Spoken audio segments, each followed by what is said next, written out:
Hi guys, welcome back to MI Milsurp. Today we're going to be doing the lever actions. I said in the last video that I did with guns that we were going to do the lever actions and kind of in the fastest that we could do them. I'm going to show off that you can get some pretty good follow-up shots. Today we've got the 22 long rifle, well 22 short, 22 long, and 22 long rifle. Henry. This guy does not have the side, what's it called? Side side loader like the 45 Colt does. So hold on, that's 45 Colt. This is the Henry Big Boy. This is the Henry Golden Boy. This is a large caliber pistol caliber. So it's 45 Colt. We'll show you that real quick. And then the other one is 30-30. We'll pull that one out. So we'll kind of show you what we're working with. That's the 45 Colt. Here's that 22 LR. So that's very little. People say it's anemic, but I think it's a pretty good round. You're not really going to kill somebody. You might kill a small varmint, but yep, this is probably going to be your best bet if you wanted to kill something, and then this is going to be your best bet. That is a bottleneck cartridge. That is 30-30.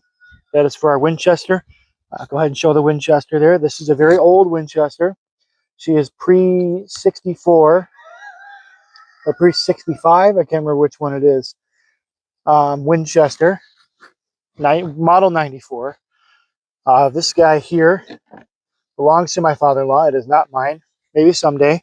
But I absolutely love this thing. I got the spring all fixed up on her and pulled her open. And you can see this is a very different action from those Henrys. And we'll kind of show you the difference in the actions. This guy is absolutely beautiful. And I'm glad I'm able to shoot it today. Well, let's talk about the guns that we're working with today. We got our Henry Golden Boy here. This was the first rifle that I ever bought for myself. You can see I take really good care of that gunmetal. It's not brass, believe it or not. It's gunmetal. It takes a little bit of more of a beating than brass would. But this is that 22, smoothest gun I've ever shot in my entire life. That's why in that video you saw me with the follow-up shots, I could just knock them all out. This guy can shoot the 22 short, 22 long, and the 22 long rifle. The difference between those is the length of them. 22 short is, of course, shorter than this 22 long rifle. It does not have the rifling. That's what makes it a rifle round. The 22 long is like this one, this 22 long rifle, but it does not have the rifling. It looks just like it. It's no rifling. Maybe it's set a little further into the bullet, or into the cartridge, I mean. Moving on to the 45 Colt, we'll take a look at that. This is one of my favorites. This is my cowboy gun. I believe I featured this one in my 4th of July video. This guy, beautiful, very smooth. Henry's have been one of the smoothest lever actions I've ever shot. This one does have the side loader on it. So you take your bullets and you load them in until it gets to the very top of your follower. You can load it here if you want. You set her down because it's a heavier follower. You can load it here if you want. I've only done it a couple times. It's not really worth it. But you got to remember that 45 Colt is a rimmed cartridge. Just like this 30-30 is. It's a rimmed cartridge. So it's got that sort of rim there. This 30-30 does not have that option. This is a model 94. So that is 1894 when this was designed. Oh, yep, there you go, buddy. Good job. This one has that nice side side entrance there, but you can see it does not have the tube entrance. So you have to actually, when you want to take that apart, you actually take the screw out and let that spring kind of push all that out of there. Then you can find your follower, clean all that up. That's how I got her able to take more than one round. It did not have a limiter in her like we thought it did, but this guy is pretty smooth as well. It's a little clunkier than say the Henry, but you think about it, this is a design from 1894, whereas Henry, they took their original designs for the Henry and improved upon them, and all the actions and everything. We'll kind of take a look at that real quick. This one is all internal. Whoop, American flags come in to say hello. This one's all internal. You can see that nothing's really crazy on that. The lever comes down, pulls it all open. You don't need a lot of extra mechanisms. Our flag is just going crazy here. On the 45 Colt, there's a lot more of a mechanism, a lot more that has to be taken a beating. so they have more mechanisms in the back, but you can see the difference in where the mechanisms meet and play with each other. As you can see, there's a lever right here on the 45 Colt, whereas that lever comes down all the way on there. If you look at the 22, she literally just comes down like that, opens up the bolt, and lifts up. There's nothing extra, nothing crazy in there. But let me get her lifted up here. We'll clear that rifle downrange instead of fighting with it. With the Colt here, you can see there's a lot more that goes on. It's quite a bit heavier. That's why it's called the big boy. But that actually has a locking mechanism back here that tells them, hey, it's already closed. And then the lifter is back here. That's pretty simple. You can see that lifter moving. That lifts it from the tube up into the chamber, and then the bolt pushes it into the chamber all the way. The lever also opens up as the bolt comes back, opens up your hammer. Take a look at that 22 again. You can see that that bolt also does the same thing, pushes your hammer back and cocks it. You can cock it yourself, so you can take it into half cock or quarter cock, I mean, and then all the way to full, and then fire. So the quarter cock keeps it. You're safe. Can't do anything. That's if you want to load one in while you weren't going to shoot. And when you're ready to shoot, you don't have to pull the hammer all the way back like that. You can just go straight into that, take aim, and fire. Same thing with the 45 Colt here. It's a little more of a cowboy gun, so it actually has a 1.25 cock. But we'll kind of show you again that does that. It's a clear rifle, I know that. And then this one actually goes, whoop, whoop. You gotta actually, I think, yeah. Whoop, come on, you. You went into half cock earlier. Not gonna do it for me today? I guess not. She only goes full. But this one does have a bolt follower. Not a bolt follower. What am I thinking of here? A cutoff. So it won't fire unless that's all the way back, and then this is all the way up. Right here, it pushes that up to tell it, hey, I'm engaged, and you can actually fire. If I have it down like that, I'm not pressing, and I don't have anything down, that trigger is not going to go until I have my hand all the way up, and it's ready to rock and roll. Similar mechanism on the 30-30. 22 doesn't have that, but of course, it's not going to go back all the way. We're not going to play with that. It doesn't need to. Quarter cock, it pushes it. It doesn't matter on the 22 as much, but this is a full length rifle round, that 30-30, and when I pull that back, you can see that mechanism pulls it all the way down. It's a little clunkier. Pulls back your hammer, your lifter back there, and that's a very nice tight lifter. Close it, and then that will not fire unless you have your hand down on that. So I can't, well, you can, but this, because this is older, you have to have that all the way down and ready to rock and roll. You have it just sort of loosey-goosey, that's not going to go anywhere. That bolt is not fully engaged. You're not fully engaged, but now you are. So let's take some shots with these guys. I didn't put my earbuds in, so you can film that if you'd like, Phil, but you don't have to. You can pause her. Alrighty, we got our hearing protection in, and we're ready to rock and roll. So let's get this guy loaded up. Like I said, I don't have a side in, the side gate on this one. I have to actually load them up like that. But we'll do a few rounds just to show you how fast we can shoot the lever action. This is what was considered probably the assault rifle of the olden days. If you want to go with that definition of it. So I can feel that pressure. She's ready to rock and roll. So we'll just take some follow-up shots. We're not really aiming at too much out there. We'll probably try and ding that that heavy metal plate in the back.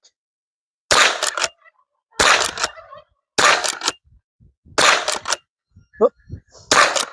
You can pull that in nice and tight to your shoulder. You don't have any issues. And as you can see, we're clear. Double check. Yep, we are clear. Clear the rifle. We'll move on to our next one. We won't pause it for this one because we have our hearing protection in. I'd like you to come over here away from the, thank you. All right. So I'll put the lid on our 22s, and we'll load up some 45 Colts. These guys are not the full power ones, but I'm going to kind of show you you can get some follow-up shots with these guys. It's not so much about getting as much power downrange. I'll probably put a full complement in there just so we can all see it. I don't remember how much it holds. Don't quote me on any of the amounts on these guys, but you'll know when it won't load the next one. I think we just hit the limit there on that. Nope, that's the limit right there. I could feel it. Yep. So now we'll load one in. Remember, it's pretty much safe. Then we'll get our all in there. So it's a full complement of 45 Colt. These are cowboy action loads, so they're not going to be as powerful, but we're not going to hit any of the metal out there. We're just going to kind of mag dump these, I guess you could say. A tube magazine. Alrighty, let's rock and roll. Whoop, hand slipped out. There we go.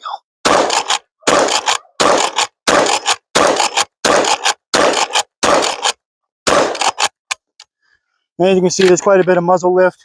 That barrel gets quite hot with 45 Colt, not like 22 LR. But yeah, but you just got to get your rhythm, and once you find that rhythm, you can really knock out some rounds. So I'm just kind of showing you that this guy can be a pretty good rifle for follow-up shots. All these lever actions are fantastic for that.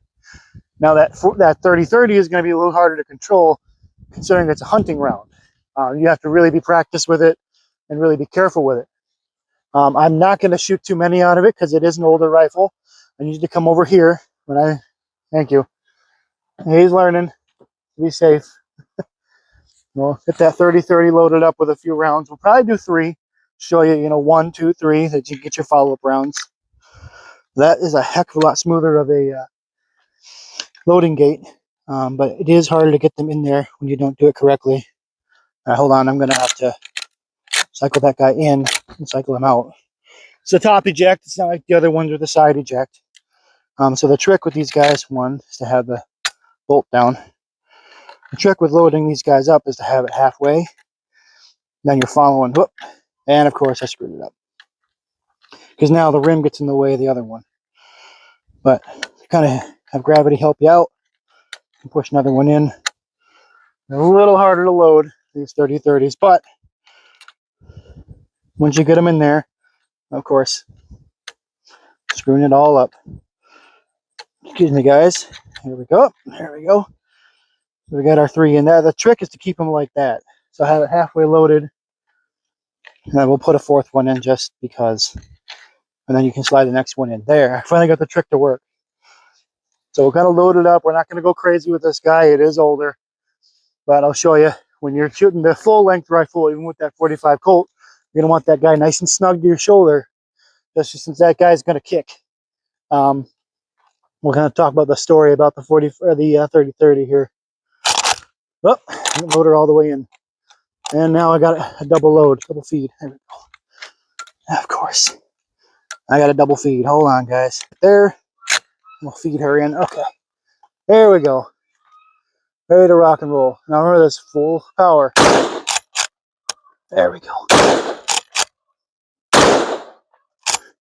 And that top eject is going to bop you in the head. I don't know if you saw that, but that second round bopped me right in the head. And you can feel that. This is a full length, full power round. That'll kick you pretty hard if you don't have that snug against your shoulder.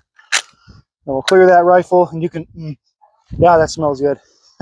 It's a really good smell, those older rifles. So set that guy down real quick, and we'll kind of talk about the 45 Colt, the 22 LR, and the 30-30. So interesting story about the 22 LR. We'll talk about that real quick.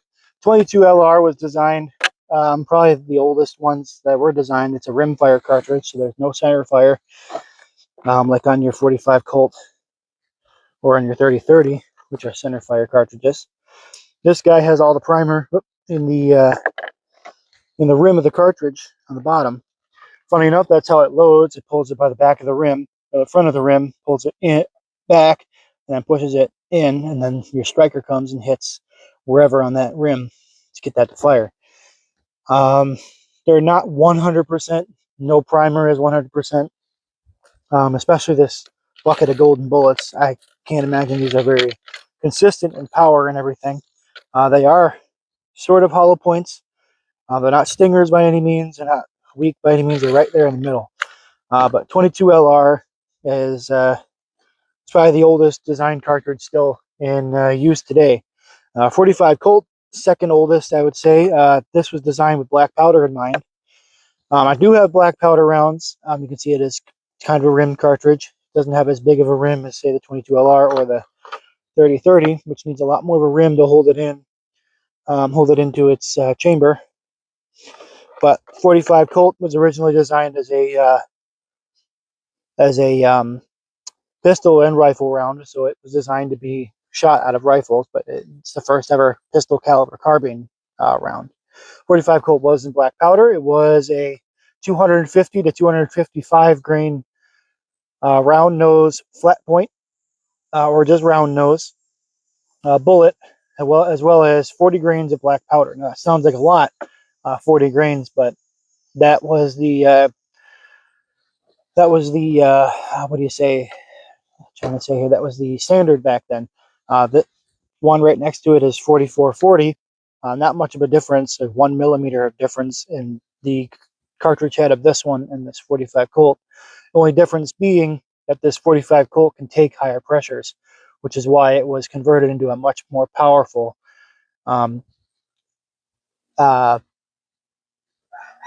modern smokeless round. 4440 doesn't have as much power. They have to keep it as low as possible. That's what you can see there, 4440. This one was shot with black powder in it, so that's why it is corroded to nothing. But you can see that 4440 on the bottom there. I don't know if you can get a good image of that, but there's that 45 Colt. You can see there, that's the arms core, and then 45 Colt.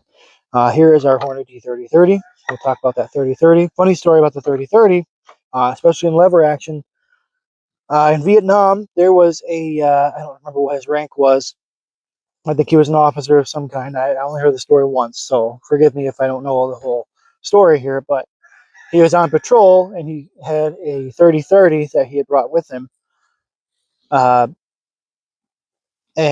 he was ambushed by a bunch of VC, and he was able to pin them down with his 3030 and even probably take out a bunch of them. So that 3030 saved his life with those follow-up shots. He, of course, had the rhythm where he could get those follow-up shots ready to rock and roll. I do not have the rhythm with the 3030. That's why I had that problem at the beginning. I didn't pull it all the way back and then push it all the way forward. That's how I got that double feed that you saw. But we're going to shoot these guys one more time each, and then we'll probably give Phil a chance to shoot it. He's my cameraman today.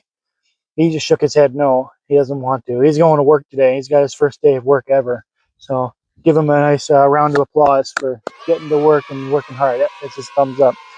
But yeah, we'll shoot these guys one more time just so you guys can see that. I'm not going to shoot not going to shoot fast this time around, but we'll give Phil a chance to get his earbuds in. We'll pause her and then we'll start over. Alrighty, we're loading up that 3030, and I think I'm going to get it right today. I sure did. And close up our loading gate. Let's see if I can get that follow-up shot. If not, no big deal. We'll just make sure we shoot her correctly today. Of course. There we go. Lifter didn't go up. That's the gate here that brings the hammer with it. Or not hammer, yeah, it brings the firing pin with it. I'll show you that in a sec. I'll take our beautiful. Typically, you'd probably load it like that. You can get a better leverage on it. Beautiful. Oh, smacked me right in the face. I love it. We'll clean up all our brass in a minute here, but as you can see, that's pretty much the gist of it. That barrel is hotter than hot right now. The sun beating down on it, and the fact that it's shooting a very powerful whitetail round. But there's our extractor right there. You can see that the oh jeez, what am I thinking of here? Gun parts are escaping me here, but it flings it out right here with that as the lever comes up. But as you can see, when it comes forward, this is what differentiates this gun from other lever actions of the time.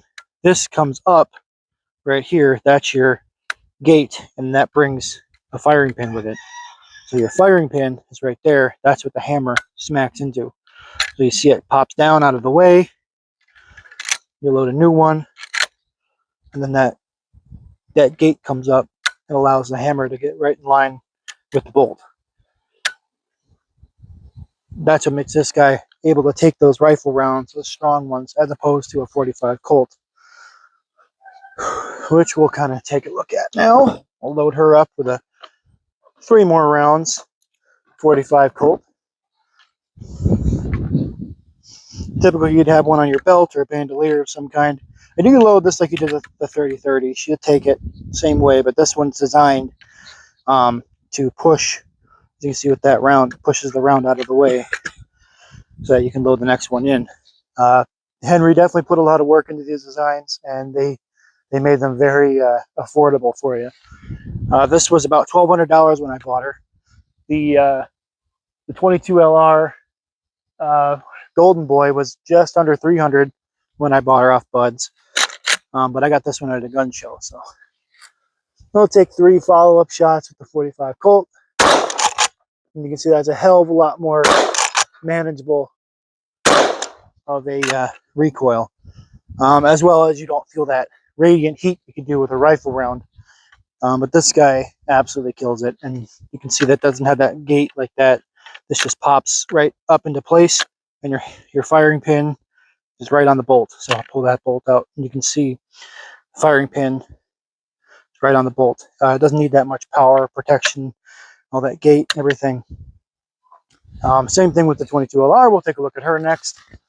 We'll rattle off a few rounds of those because that's the nice cheap one I don't have to fight with.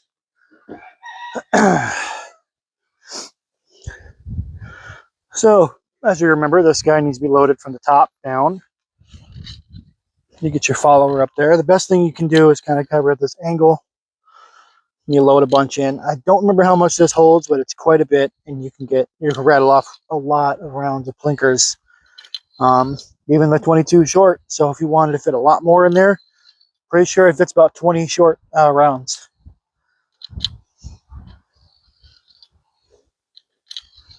Then we'll load up a bunch. So just keep that in mind here. Alrighty then. There we go.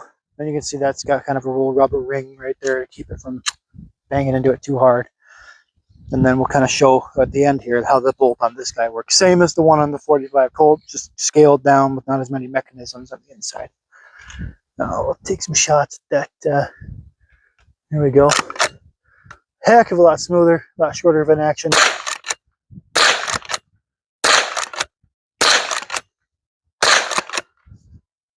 Yeah, this goes back to the black powder days as well. That 30-30 doesn't have black powder to it. Doesn't have that heritage of black powder. I thought I loaded more in there, but I guess not. Doesn't matter. Absolutely beautiful little gun. I love this thing. Like I said, first one I ever bought. I knew I needed a lever action, just because the liberals weren't going after them as much. So you can tell this guy definitely will see some use in my family. But we'll take a look at that bolt as well. You can see that bolt kind of has a rimfire version of that firing pin in there. Got a nice spring on it, so you won't push it in. But that's the rimfire version. And I wish I could show you that. On the top is a top-fired rimfire cartridge. I don't know if you can see it in there. I'll move my fingers out of the way. But that fires from right there at the top. That's that firing pin you can see going across the top. Rimfire is definitely a whole different ball game from center fire. You don't need to worry about reloading with 22 LR simply because, well, 22 LR is spent after it's been fired. The original lever action, the 44 Henry, that was the original 1860 Henry. The 44 Henry was in a rimfire cartridge. They got rid of that and decided to go to, gosh, I can't remember what. I think it was 4440, 44 Winchester centerfire. So you went from that down to a centerfire, and then they developed into these rifle rounds. Eventually, they were able to get, when they got strong enough, they were able to get 4570 in there, as well as other large cartridges. 3855, 32 Winchester Special that came with the 3030. That also is 30 Winchester centerfire. So same as the 4440, which was 44 Winchester centerfire, but gotta remember who it was. Marlin. They chambered one 4440. That's why they changed it to the 4440, so they could actually sell it without having to put Winchester's name on it. Luckily, 22 LR doesn't have that problem. It was always just a long rifle version of a gun. 45 Colt, they invented theirs as well. I'm going to take these earbuds out, turn them off and everything. Much better, much more comfortable. But I know Phil has to go to his first day of work soon, so we're going to cut this off right here. I hope you guys liked this video. If you did, leave a like. Go ahead and comment what you think about this. Comment what we should do next with either the lever actions, or we should put in, get some more milsurp out here. I know we're trying. We're doing our best. We got to get some novelties. We're going to try and find ourselves more Axis power rifles from World War II. I know I have some World War I guns coming out again. And keep your eyes out. That not quite milsurp, but I've got that M16A1 clone in the works. And hopefully, if all goes well this summer and I continue to, make some money at work, then we'll get that all taken care of, and you can see a clone of an M16A1. But don't forget to like, comment, and subscribe, guys. Subscribe if you're not subscribed. I need to get the subscriber count up. I need to get some views on these videos. We're ready to rock and roll. But I hope you guys liked it. If you did, we'll see you later. Thanks for stopping by.